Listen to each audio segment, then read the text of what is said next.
Ya no tendríamos que matar 1000 novillos ni 10.000 novillos, primogénitos y perfectos para ofrecerle la sangre.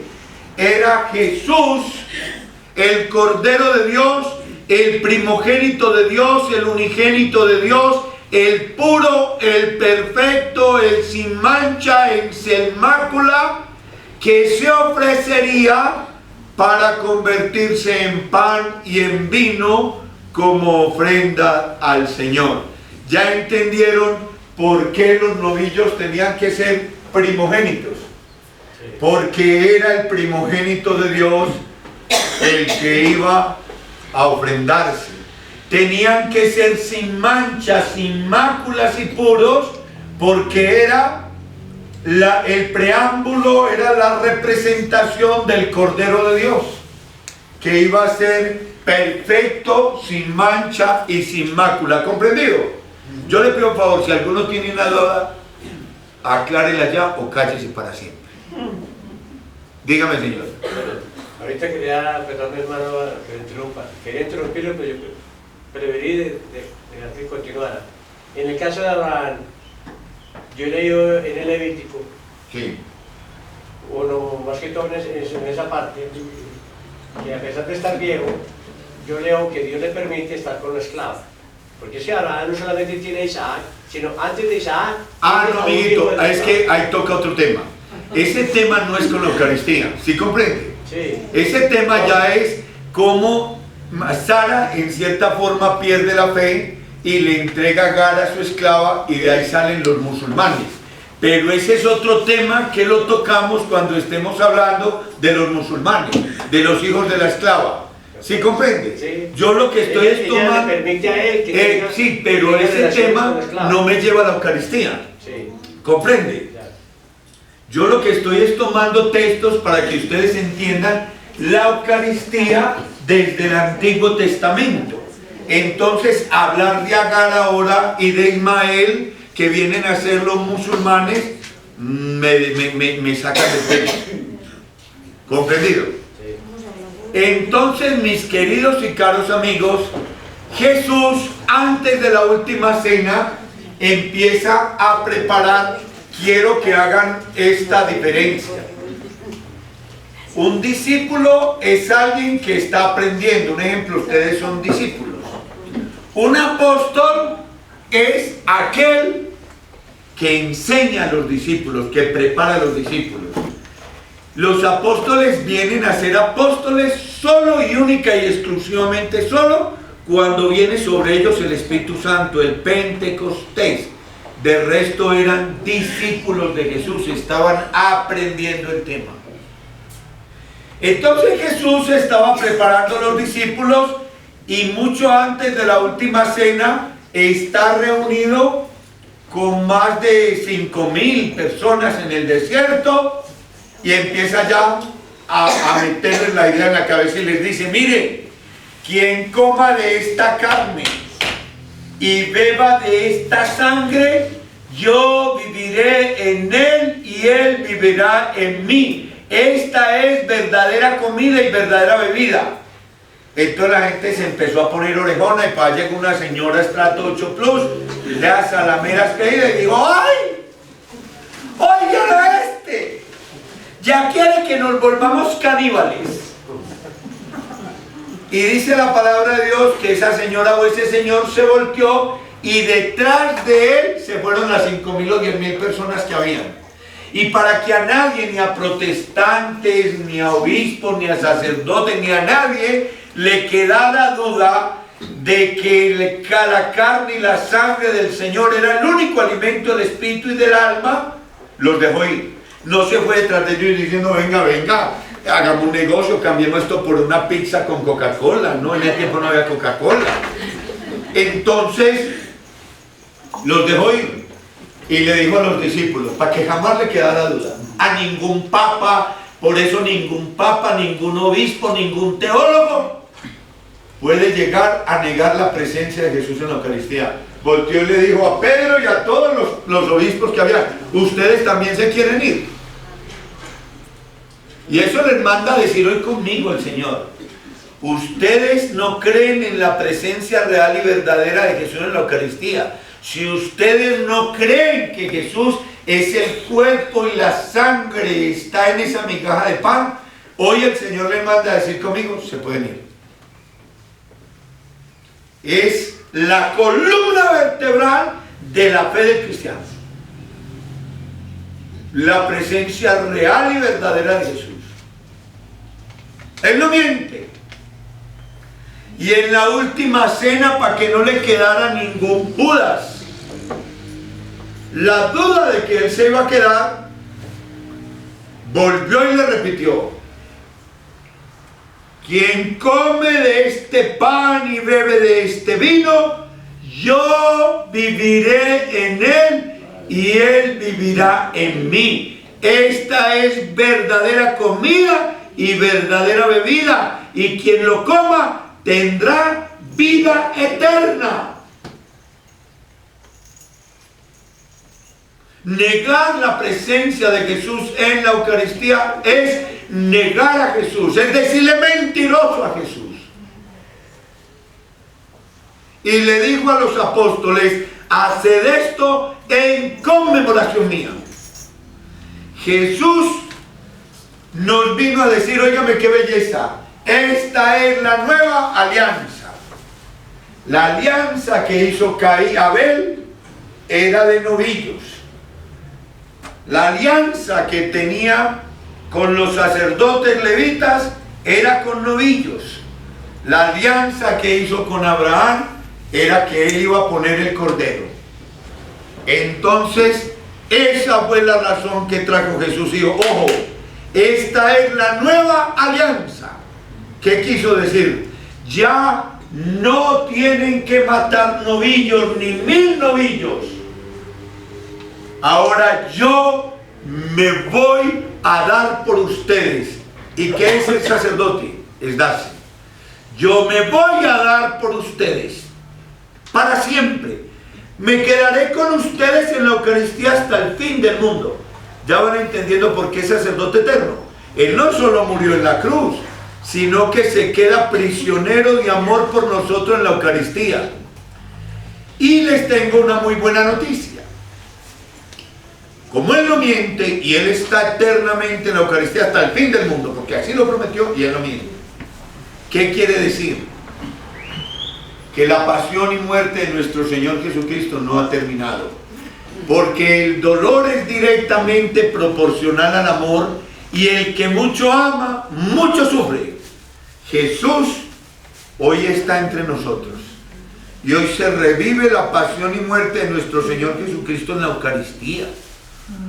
¿Qué cree usted que Jesús siente cuando los sagrarios están vacíos y muchos sacerdotes y muchos bautizados y muchos de los que nos llamamos los amigos ya no vamos a visitarlo en el sagrario? Se repite el dolor que sufrió en el huerto de los olivos cuando Pedro, Juan y Santiago se durmieron y no lo acompañaron. Se perpetúa en el sagrario ese dolor cuando Jesús, prisionero de amor, ve los prostíbulos llenos, las casas de aborto llenas y los sagrarios vacíos. La corona de burlas se perpetúa cada día cuando a la iglesia van hasta los perros, cuando el 80% de las comuniones son sacrílegas, porque la gente va a comulgar sin confesarse, emmozados, o salen de la confesión a hacerse leer la mano de una bruja o a leer el horóscopo, o salen de la Eucaristía a decir que yo soy Cáncer o Capricornio, Sagitario.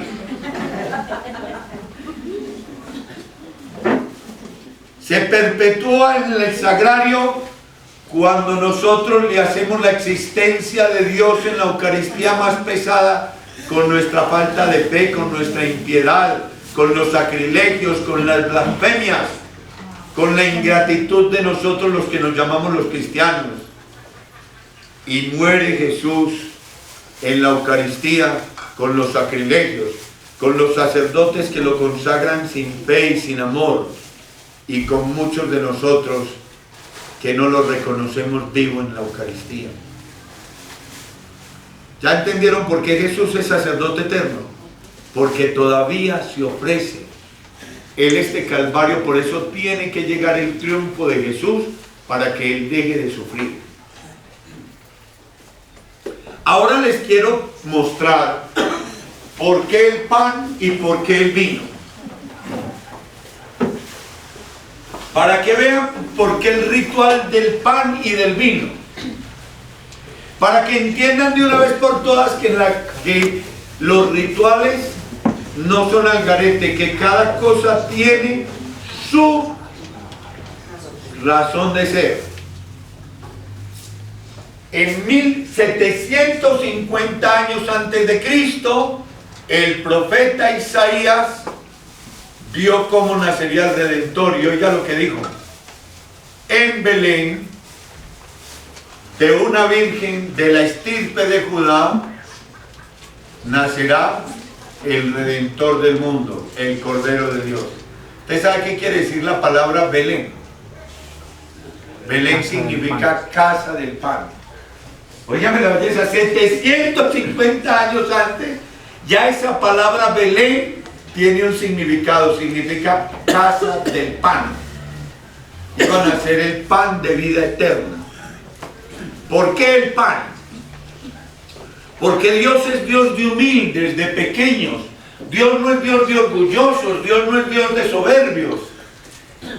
Y no existe, ni existirá, ni va a existir algo más humilde que una migaja de pan. Una migaja de pan es sinónimo en todo el mundo de humildad, de pequeñez. Desde el Antiguo Testamento nos empieza la palabra de Dios a preparar para que entendamos el pan y el vino. Todo el Antiguo Testamento nos habla del cultivo del trigo, del cultivo del trigo, del cultivo del trigo, ¿o no? Luego viene Jesús y nos habla del trigo y la cizaña, del trigo y la cizaña. ¿Por qué el trigo? Pero en el Antiguo Testamento nos dicen, desde el Antiguo Testamento nos empiezan a hablar de la vid es la mata de uva, de la vid, del vino, de la vid, del vino, y luego viene Jesús y nos explica esto. Óigame pues, que Papá Dios es la mata de uva, o sea la vid. El pezoncito de donde se prende el racimo es el Espíritu Santo. Y el racimo es la iglesia. Resulta que yo a ustedes les he dicho que el evangelio más perfecto es la creación, porque la obra es la autobiografía del autor. Lo que nos quiere enseñar el Señor a través de la uva, de la vid y del racimo es, óyame pues este evangelio: nosotros los montañeros de nacimiento, ¿cómo hacemos nosotros los campesinos y los montañeros para cortar un racimo de plátanos que nos dé la certeza de que se va a madurar? Usted ve que todo el racimo está verde, verde, y el campesinito dice: este no, este sí, y usted lo ve igualito. Pero el campesino tiene una clave: la naturaleza nos habla y me dice: córteme a mí que yo voy a madurar. Y adivinen cuál es. Con que el campesinito vea un solo platanito que tiene una puntica madura, ese se llama el plátano guía. Ese banano, ese plátano guía, ese colorcito, le da la certeza y la garantía al campesinito de que ese racimo está hecho y se va a madurar. La uva sucede lo mismo. La uva tiene una uva primera que madura, y cuando esa uva madura ya le da la garantía de que va a madurar todo el racimo.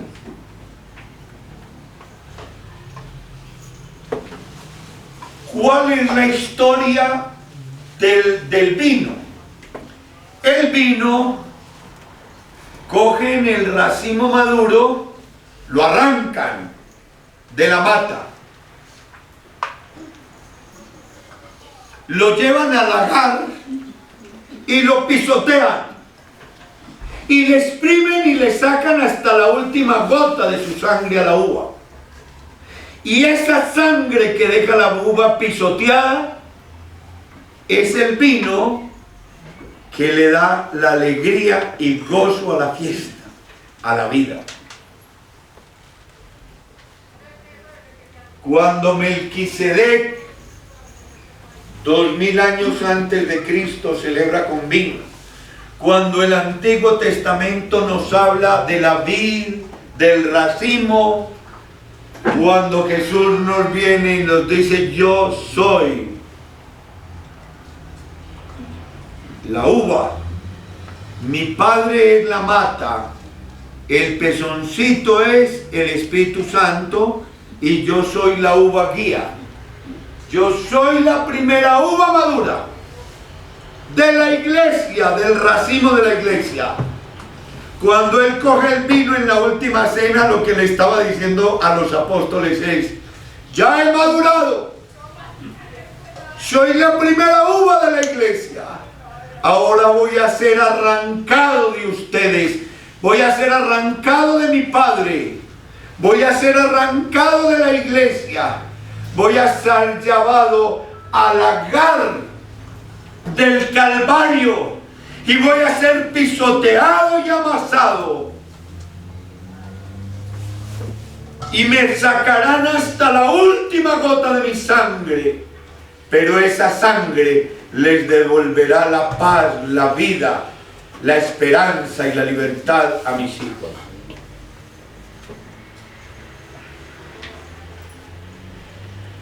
Cuando cogió el pan les dijo: yo soy ese trigo de que les hablaba Melquisedec.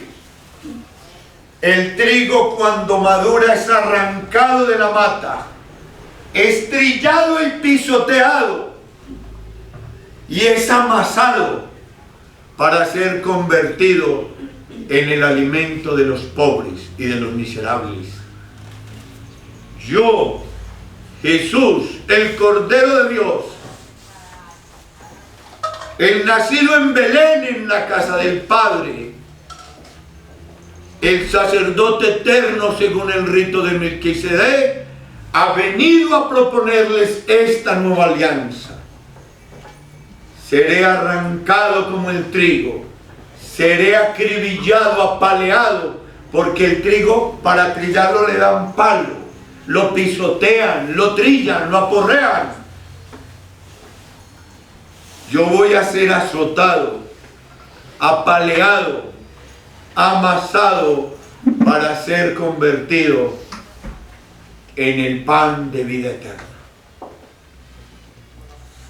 Por eso, quien coma de este pan y beba de este vino, yo viviré en él y él vivirá en mí. Esta es verdadera comida y verdadera bebida, y tendrá vida eterna. Y el que me coma indignamente, indignamente come y bebe su condenación. Esto es palabra de Dios. Te alabamos, Señor. Esto es palabra de Dios. Te alabamos, Señor.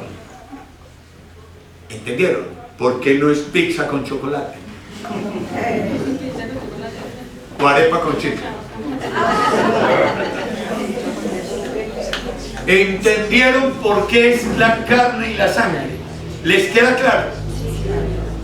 Ese día lo celebramos el Corpus Christi. Se lo voy a explicar ya para terminar más lógicamente con la naturaleza. Nosotros tenemos 3 mamás. ¿Te acuerdas que todo es 3? Entonces la primera mamá mía se llamaba Lucila. Y cuando yo estaba en el vientre de mi madre me alimentaba con la sangre en el cordón umbilical. Yo no veía la sangre de mi madre, pero ahí estaba. Si yo pudiera hablar con uno de ustedes en el vientre de la mamá y me meto en usted y le digo: amigo, Cuando salga usted no muere, va a conocer la realidad de su mamá ya no lo va a alimentar con su sangre. Usted dice, ¿cuál sangre? Yo lo que veo es una tripa. ¿Qué pasa donde un ser dentro del vientre de la mamá no pase la sangre al feto? Se muere. Cuando nacemos nos recibe una segunda mamá que se llama la Santa Madre Iglesia. Es una mamá a la que ustedes van a ver y conocer cómo es. Cuando nazcan a la vida eterna la van a conocer. Para que comprendan que esa mamá nos fecunda en el bautismo, nos perdona como buena mamá en la confesión, nos enseña a amar a través del sacramento del matrimonio, nos da el buen consejo a través de los mandamientos y de la palabra de Dios, y nos alimenta con el único alimento que tiene el espíritu y el alma, que es el cordón umbilical entre el hombre y la divinidad. Y todo aquel que no come y bebe la sangre del Señor es un aborto para la vida eterna. Yo quiero que quede clara para que no le metan, no pongan palabras en la boca que el Señor no pronunció. Jesús nos trajo 3 regalos, 3, y cada uno distinto y con una misión distinta. En el uno nos dijo, nos trajo una caja con unos regalos. Él vino del cielo como cuando un papá rico viaja y viene. Trajo 3 cajas. La una caja dice, la destapamos y dijo, pedid y se os dará. Más tengo yo que darles que ustedes que pedirles. Pidan, o sea, no tengan miedo. Esa es una caja, ¿no? En el otro saca otra caja y dijo, yo vengo a perdonarlos. Y cogió ya unos peludos. ¿Cuál más atravesado, más maluco? Le dijo, venga. No quiso mandar unos ángeles, porque un ángel le mocha la cabeza a usted. Los ángeles sí detestan el pecado. Los quiso escoger pecadores como usted y como yo. Y llamó a los 12 y les dijo, venga, los pecados que perdonen quedan perdonados. O sea, cuando un curita, créalo. Cuando un curita le diga, yo en el nombre de Dios lo perdone, créalo, quedó perdonado. Cuando a un juez a usted le mande una nota a la cárcel diciendo lo que bien pueda salga, no importa si el curita, no importa si ese juez le gustan los muchachos, las muchachas, si es mal marido o no, ese juez tiene autoridad de meterlo a la fandoca o de sacarlo. Pues yo, cuando una cónsul fea, horrorosa, le niegue la visa como a mí, eso no insista, no la dieron. Y cuando una cónsul fea y horrorosa le dé la visa, ven pueda viaje, que esa la recibe. Allá nadie pregunta, oiga, la cónsul que a usted le dio la cosa era casta, pura, buena, ¿sabes? Entonces cuando un curita le dé la bendición a usted, los hay muy santos y son más los buenos que los malos.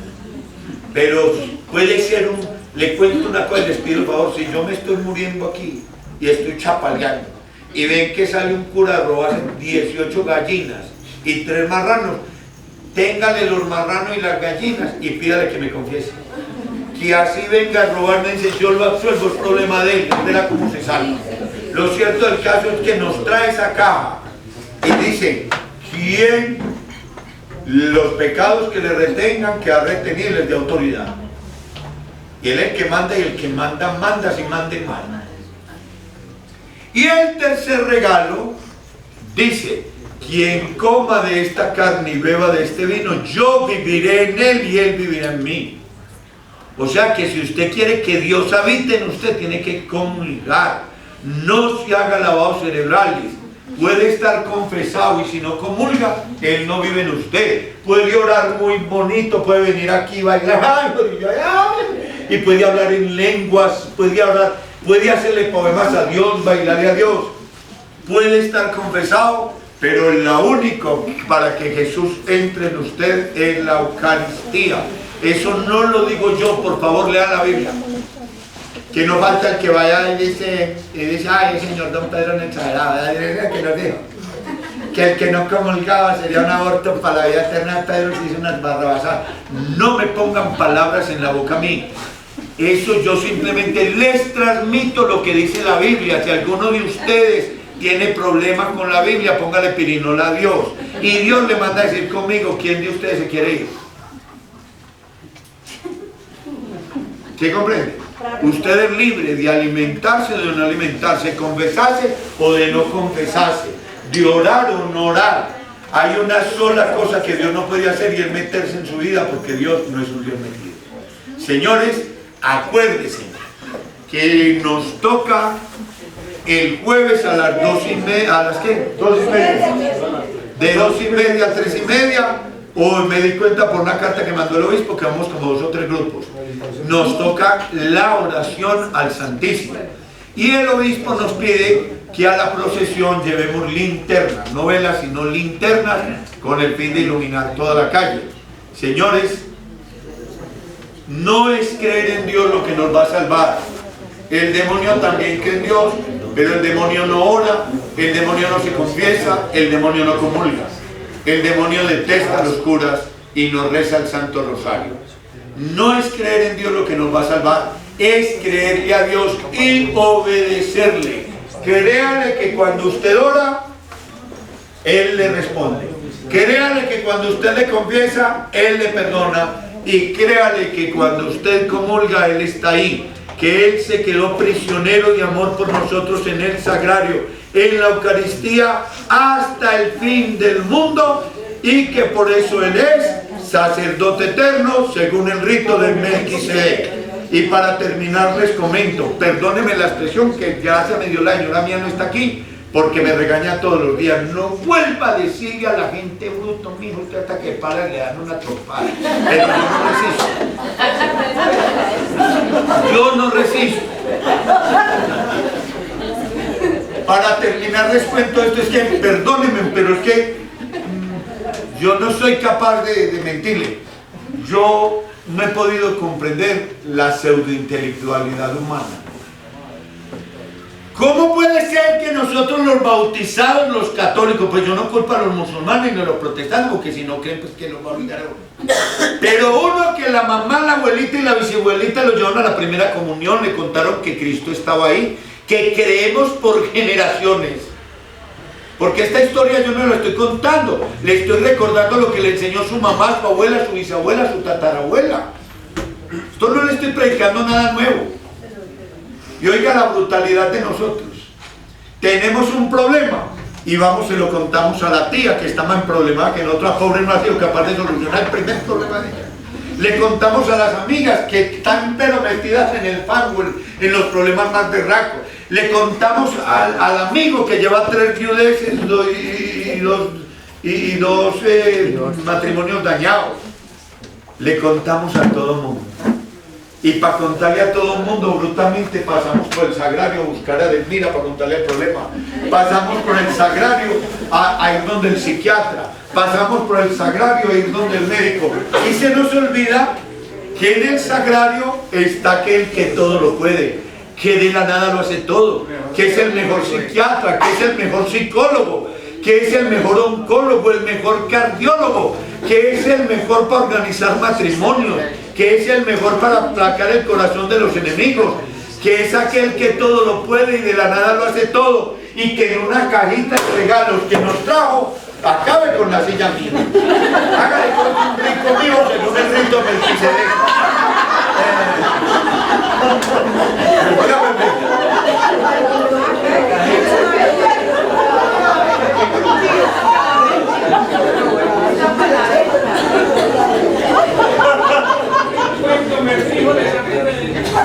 Óigame, ve. Acuérdense, señores, por favor, que Jesús es el amigo que no miente y que no falla, y que nos trajo una promesa: pedid y se os dará. Vuelvo y le repito, no sean brutos, no sean pendejos, dame una casita aunque sea. Vayan cuando estén tristes, afligidos, angustiados, anonadados, deprimidos o similares. Acuérdense que ese Dios que todo lo puede, que de la nada lo hace todo, está prisionero de amor por nosotros en el sagrario. Vaya, dobleguen rodillas en el sagrario para que vean milagros y bendiciones. Vuelvan a Dios y vuelvan a Jesús.